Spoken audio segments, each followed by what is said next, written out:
Selamat pagi pemirsa. Setiap musim mudik Lebaran tiba, pemerintah seolah-olah kembali memasuki arena uji publik yang tidak pernah benar-benar usai. Kalau semua berjalan baik, apresiasi publik akan datang dengan sendirinya. Namun, skenario sebaliknya juga selalu mengintai kegagalan dalam intervensi rekayasa mudik. Mudik Lebaran 2026 dianggap berlangsung lancar dan lebih aman jika dibandingkan tahun sebelumnya. Meski titik kemacetan masih terjadi, namun kemacetan itu cepat terurai dan tidak dalam level mencekam. Pemirsa, inilah editorial Media Indonesia di siang ini Jumat 27 Maret 2026 dengan tema memetik hasil tata kelola mudik bersama saya Leonard Samosir. Dan Anda semua juga bisa ikut menyatakan pendapat Anda nanti dengan menelepon nomor 021 583 99 100. Dan pemirsa, pagi ini telah hadir bersama saya anggota Dewan Redaksi Media Group Abdul Kohar. Mas Kohar, selamat pagi. Selamat pagi. Sehat-sehat ya Mas? Alhamdulillah. Baru ketemu minal aidin juga Mas Kohar. Oh iya, minal aidin. Kita melihat hasil tata kelola mudik yang bisa kita katakan lebih baik ya dibandingkan tahun lalu. Yeah. Tapi pertanyaannya adalah apakah ini memang artinya sesuatu yang sudah optimal atau memang masih bisa kita tingkatkan atau kita persiapkan untuk arus mudik di tahun-tahun berikutnya? Bagaimana Mas? Ya, sejatinya masih bisa ditingkatkan lagi. Karena ada beberapa spot, ada beberapa titik yang tingkat kemacetannya masih parah. Yeah. Tetapi sistem yang menggembirakan, kabar baiknya, sistem sudah mulai bekerja dengan sangat baik. Kita melihat tidak ada antrean yang sangat-sangat mencekam gitu, yang melampaui katakanlah lebih dari 30 jam gitu ya. Paling padat sekitar 20 sampai 24 jam dari Jakarta ke Surabaya. Ini adalah sebuah kemajuan yang sangat berarti. Tidak semata-mata karena infrastruktur, tetapi juga ada penggunaan sistem teknologi yang sudah bisa bekerja secara baik. Lalu juga ada kesadaran publik, kesadaran masyarakat, tapi juga ada rekayasa pemerintah yang menerapkan work from anywhere, bekerja dari manapun saja, yang membuat perencanaan orang untuk balik atau mudik itu bisa berlangsung dengan sangat matang, lebih solid, tidak dalam waktu yang bersamaan, betul. Ya, meskipun di puncak ya di H-3 waktu itu sempat terjadi lonjakan yang luar biasa, yang tertinggi sepanjang sejarah di Jakarta khususnya, ketika 270.000 lebih kendaraan itu keluar dari Jakarta secara bersamaan. Tetapi toh yang kita saksikan tidak ada hal-hal yang sangat mengkhawatirkan. Ini tanda bahwa sistem bekerja dengan sangat baik. Nah, ujiannya nanti di Sabtu besok. Oh iya. Sabtu dan Minggu besok. Nah, seperti apa? Karena ini adalah puncak gelombang berikutnya. Betul. Karena diasumsikan hari Senin sudah harus kerja. mulai beraktivitas secara luring gitu, luar jaring, tidak lagi daring. Baik, kita akan bahas itu Mas Kohar, dan inilah pemirsa editorial Media Indonesia untuk hari ini Jumat 27 Maret 2026 memetik hasil tata kelola mudik.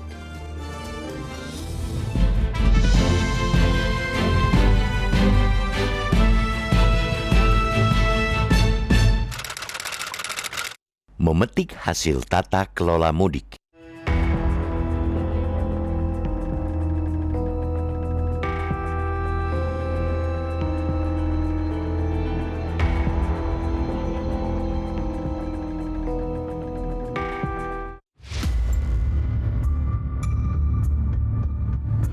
Setiap musim mudik Lebaran tiba, pemerintah seolah kembali memasuki arena uji publik yang tak pernah benar-benar usai. Jika semua berjalan baik, apresiasi publik akan datang dengan sendirinya. Namun, skenario sebaliknya juga selalu mengintai kegagalan dalam intervensi rekayasa mudik. Taruhannya bukan sekadar soal teknis di lapangan, melainkan menyangkut kemampuan merancang kebijakan yang presisi, mengeksekusi dengan disiplin, serta memastikan perjalanan jutaan orang berlangsung aman, lancar, dan aman. Meski mobilitas masyarakat meningkat, pemerintah menegaskan rangkaian arus mudik dan arus balik Lebaran tahun ini cenderung berjalan lancar. Mudik Lebaran 2026 dianggap berlangsung lancar dan lebih aman jika dibandingkan dengan tahun sebelumnya.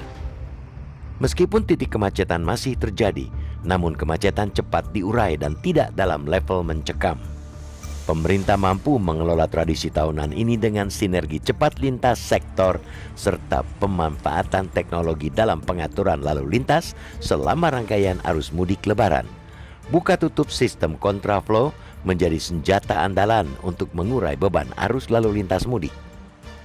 Dalam pemantauan menunjukkan bahwa puncak arus mudik pada 18 Maret 2026 H-3 menembus lebih dari 270.315 kendaraan, meningkat sekitar 4,6% jika dibandingkan dengan tahun sebelumnya. Secara akumulatif, jumlah kendaraan yang keluar dari Jakarta mencapai sekitar 2,52 juta unit atau naik tipis 0,9%. Angka-angka ini menegaskan bahwa tradisi mudik tetap menjadi fenomena mobilitas massal yang sulit ditekan, sekaligus menuntut kesiapan negara yang semakin matang dari tahun ke tahun. Gambaran tersebut sejalan dengan data Posko Pusat Angkutan Lebaran Terpadu 2026 yang memperlihatkan puncak pergerakan pemudik terjadi hampir serentak di berbagai moda transportasi. Pada H-3 Lebaran, lonjakan tertinggi tercatat pada angkutan penyeberangan dengan 403.883 penumpang, disusul kereta api sebanyak 401.238 penumpang, angkutan udara 311.836 penumpang, serta angkutan darat 232.016 penumpang. Pola ini menunjukkan bahwa tekanan tidak hanya terpusat di satu moda, melainkan tersebar yang di satu sisi mengurangi beban, tetapi di sisi lain menuntut koordinasi lintas sektor yang jauh lebih solid. Di tengah peningkatan mobilitas tersebut, capaian keselamatan memang menunjukkan perbaikan. Sepanjang periode mudik, jumlah kecelakaan tercatat turun sekitar 16% jika dibandingkan dengan musim mudik Lebaran 2025, dari 31 kejadian menjadi 26 kejadian. Kelancaran arus mudik tahun ini setidaknya memberi sinyal bahwa tata kelola transportasi Lebaran mulai bergerak ke arah yang lebih baik. Perencanaan yang lebih matang, pengaturan lalu lintas yang adaptif, serta koordinasi antar instansi yang relatif solid menjadi faktor yang patut dicatat. Namun capaian ini tidak boleh berhenti sebagai catatan sesaat, tapi harus dijaga, diuji, dan terus disempurnakan di tengah tantangan mobilitas yang kian kompleks. Apalagi jika menengok ke belakang, pengalaman pahit pernah menjadi pengingat keras betapa rapuhnya pengelolaan arus mudik ketika tidak diantisipasi dengan baik. Tepat 10 tahun lalu, pada musim mudik Lebaran 2016, tragedi di gerbang tol Brebes Timur yang kemudian dikenal sebagai Brexit menjadi titik kelam dalam sejarah transportasi Indonesia. Kemacetan parah yang berujung pada wafatnya 17 orang bukan sekadar insiden, melainkan alarm serius tentang pentingnya manajemen lalu lintas yang terukur dan responsif. Peristiwa itu hingga kini tetap membekas sebagai pengingat bahwa kelancaran mudik bukan sesuatu yang bisa dianggap remeh, melainkan hasil dari kerja keras, konsistensi, dan keseriusan negara dalam melindungi warganya.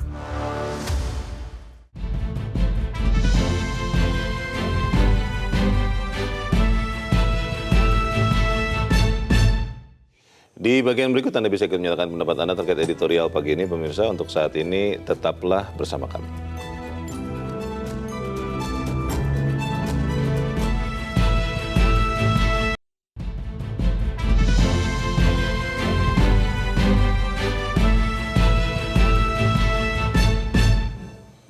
Terima kasih Anda masih bersama kami pemirsa, dan kita akan mendengarkan dulu Mas Kohar pendapat dari pemirsa Metro TV. Kali ini dari Cirebon, Jawa Barat, ada Ibu Indra. Bu Indra, selamat pagi. Selamat pagi Bung Leonard Samsir dan Bung Abdul Kohar. Assalamualaikum warahmatullahi wabarakatuh. Waalaikumsalam warahmatullahi wabarakatuh. Bagaimana Bu Indra, Ibu melihat mudik kemarin berhasil atau seperti apa? Silakan Bu. Betul, berhasil. Alhamdulillah.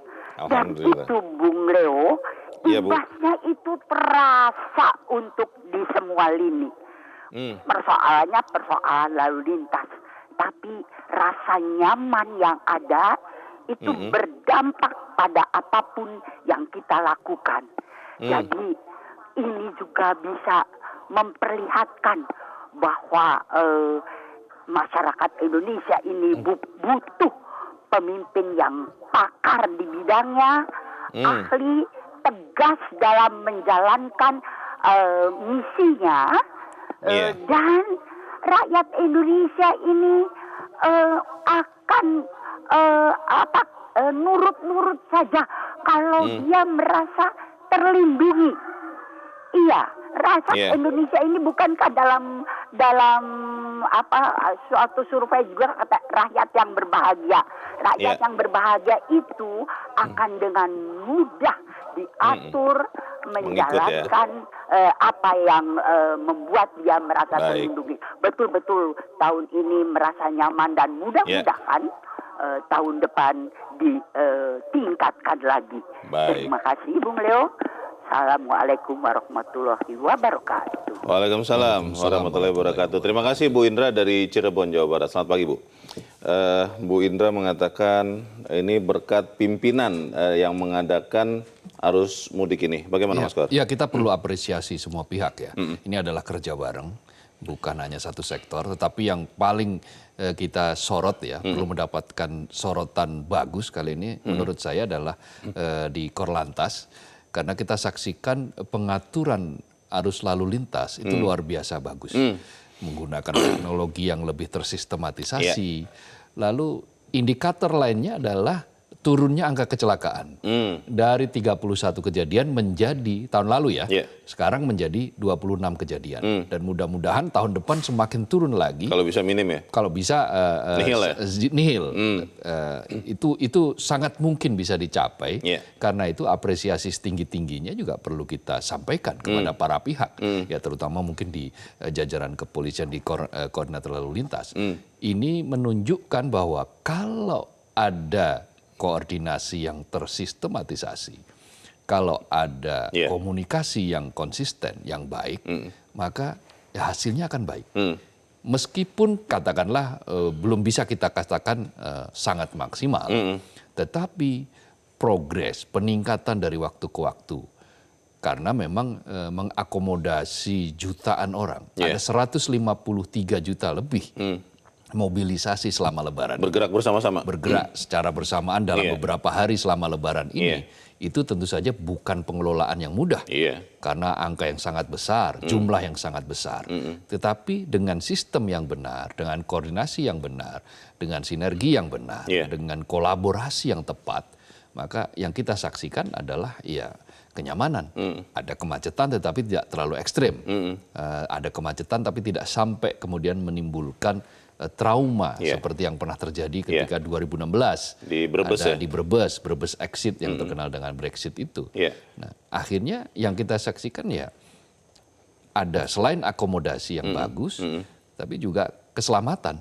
Keselamatan relatif lebih baik karena ya berkurangnya jumlah kejadian kecelakaan. Tapi memang betul seperti yang ditulis di editorial, Mas Kor, ada beberapa titik kemacetan. Mungkin kalau boleh disebut tol MBZ ya, Mas Kor, itu kan juga beberapa kali sempat macet di atas dan itu kan berbahaya juga. Nah ini bagaimana kira-kira kita bisa mengevaluasinya supaya kita memperbaikinya bukan hanya di saat arus mudik dan balik tentunya Lebaran, tapi juga di hari-hari biasa. Ya tentu saja kan kita punya banyak holiday travel ya, punya banyak perjalanan mobilisasi manusia dalam jumlah yang besar, tidak hanya di Lebaran, tetapi juga di tahun baru pergantian. Nah, karena itu perbaikan itu harus selalu digaungkan setiap saat.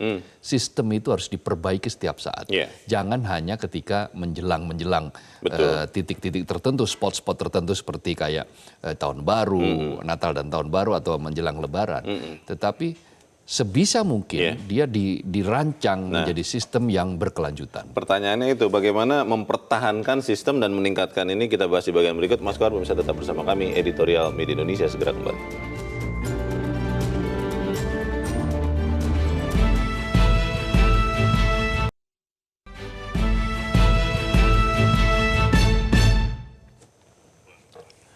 Terima kasih Anda masih bersama kami dan kita di bagian akhir diskusi kita pagi ini. Mas Kor, bagaimana kita mempertahankan tata kelola lalu lintas, saya boleh katakan begitu, yang baik saat mudik dan balik Lebaran ini di hari-hari ke depan. Jangan sampai kemudian setelah ini kemudian ya kembali lagi ke asal yang buruk gitu. Ya, jadi harus ada evaluasi.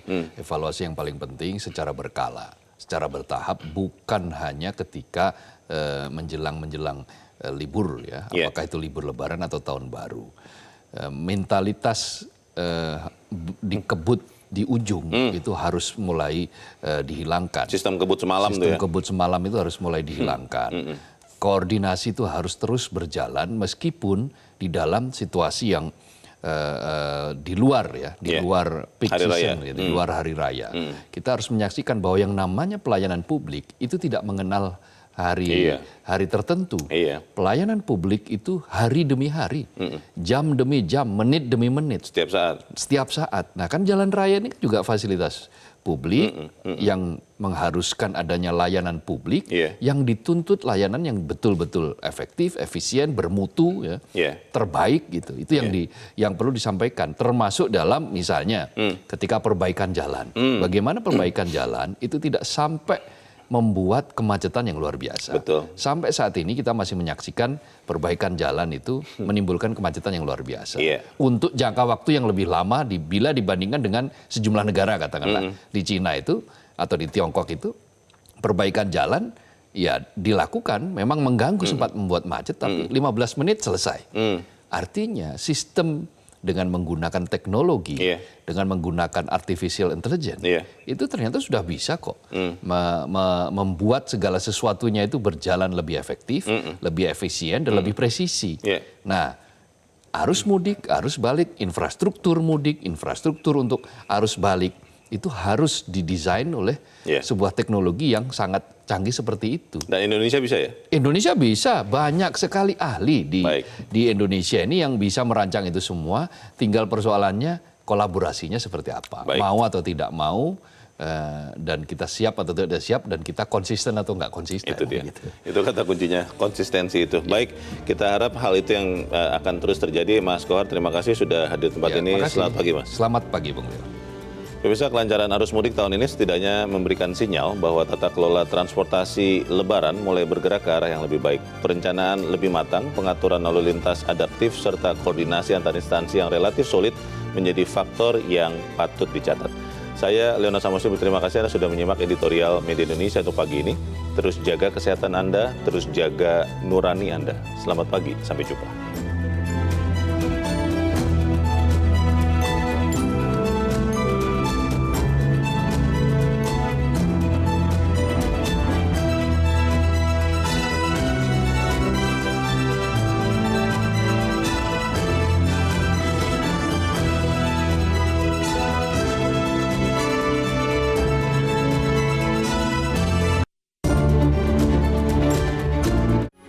Metro TV